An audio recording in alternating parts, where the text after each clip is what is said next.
आखिरकार वो परेशान होकर उठा और उसने अवंतिका से कहा, मैं बस थोड़ी देर में आया, तब तक तुम खाना स्टार्ट करो अवंतिका। सच्चाई से अनजान अवंतिका ने हाँ में सिर हिलाकर जवाब दिया और शिवाई होटल से बाहर चला गया।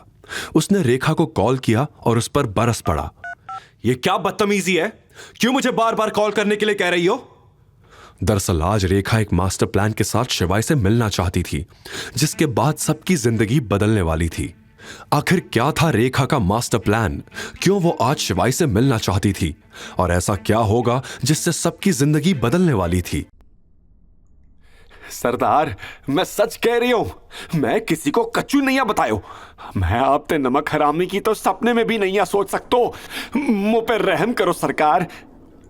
इंदौर से 70 किलोमीटर दूर चंबल के घने जंगलों में आज खौफ का मंजर था। भोलू बिहारी आज फिर से मौत का तांडव करने जा रहा था।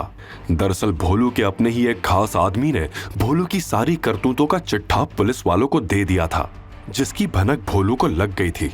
इसलिए आज उस आदमी की जिंदगी का आखिरी दिन था और बाकियों के लिए एक सबक कि जो भी भोलू के खिलाफ कदम उठाएगा उसे तड़पा तड़पा कर मौत दी जाएगी।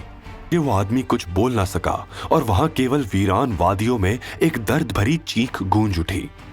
भोलू बिहारी वहीं सामने पड़ी खटिया पर बैठ गया और पैर पर पैर टांगकर चिल्लम फूंकने लगा। भोलू इंसान के रूप में हैवान था, उससे रत्ती भर फर्क नहीं पड़ा। वहीं दूसरी तरफ नंदिनी भी इंदौर ग्रिल्स में अपने दोस्तों के साथ लंच करने पहुंच गई।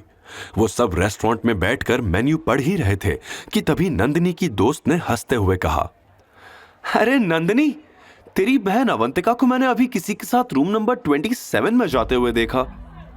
उसकी इतनी औकात कहां से कि वो इस 5 स्टार होटल में खाना खाए? तुम्हें गलतफहमी हुई होगी, वो अवंतिका नहीं होगी। नंदिनी ने मुंह बनाते हुए कहा, नहीं, मैं बिल्कुल श्योर हूं वो अवंतिका ही थी। तुम जाकर रूम नंबर 27 चेक करो। नंदिनी की दोस्त ने कहा। कुछ देर सोचने के बाद नंदिनी झटके से अपनी सीट से उठी और तेज कदमों से रूम नंबर 27 की तरफ बढ़ गई।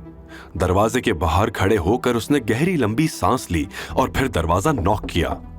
रूम के अंदर बैठी अवंतिका को लगा कि शिवाय वापस आ गया है।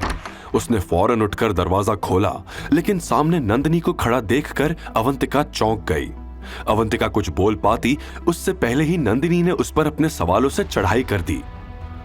आहा, ठाट तो देखो महारानी के, 5 स्टार में रंगरलिया मनाने आई है। चल हट, मुझे देखने तो दे किस रईसजादे के साथ मुंह काला करने आई है तू। तुम माँ बेटी मेरा पीछा क्यों नहीं छोड़ देती? जब अपनी दुनिया से निकाल ही दिया है तो फिर मेरा पीछा क्यों करती हो?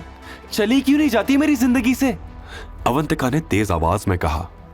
ये अकड़ किसी और को दिखाना। और हाँ, तू जिस नौकरी को पाकर इतनी उड़ रही है, शायद तुझे पता नहीं है कि ये नौकरी तुझे मेरी वजह से ही मिली है।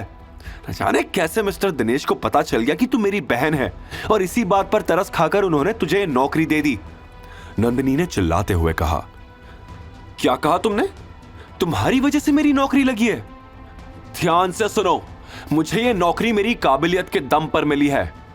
अवंतिका ने गरजते हुए कहा।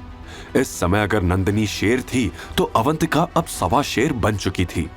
वहीं शिवाई होटल के बाहर रेखा से फोन पर बात कर रहा था। दरअसल रेखा चाहती थी कि अवंतिका बजाज फैमिली में वापस आ जाए, इसलिए आज वो शिवाई के सामने एक शर्त रखने वाली थी, एक ऐसी शर्त जो पूरे बजाज फैमिली का फ्यूचर बदलने वाली थी। अब क्या चाहिए आपको? क्यों मेरे पीछे हाथ धोकर पड़ी हो? शिवाई ने गुस्से से पूछा। मैं तेरे पीछे क्यों पड़ूंगी? मेरे सामने तेरी कोई औकात भी है? मेरी एक बेटी को छोड़ा तो दूसरी पर तूने डोरे डाल दिए। तू हमें चैन से जीने क्यों नहीं देता? मुझे मेरी बेटी अवंतिका वापस चाहिए। अच्छा, वो कब से आपकी बेटी हो गई? आज तक तो आपने उसे बेटी नहीं माना। वो हमेशा से मेरी बेटी थी। चिढ़ते हुए रेखा ने कहा।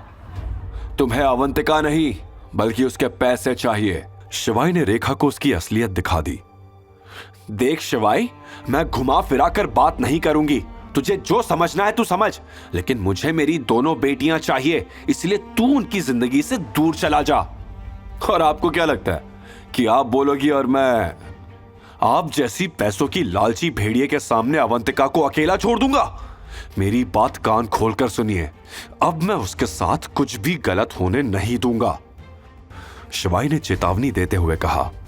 शिवाई की बात सुनकर रेखा को समझ आ चुका था कि अब सीधी उंगली से घी नहीं निकलेगा।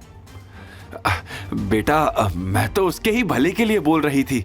बचपन से बेचारी की एक ही इच्छा थी कि वो अपना बर्थडे नंदिनी की तरह अच्छे से सेलिब्रेट कर सके। सोचा था कि अगर वो हमारी मदद करेगी तो मैं उसका भी बर्थडे धूमधाम से मनाऊंगी, रेखा ने प्यार से कहा। आगे की कहानी जानने के लिए देखिए अगला एपिसोड सिर्फ पॉकेट FM के YouTube चैनल पर। और शिवाय एक विनाशक के सारे एपिसोड्स को सुनने के लिए डिस्क्रिप्शन में दी लिंक से डाउनलोड करें पॉकेट FM ऐप।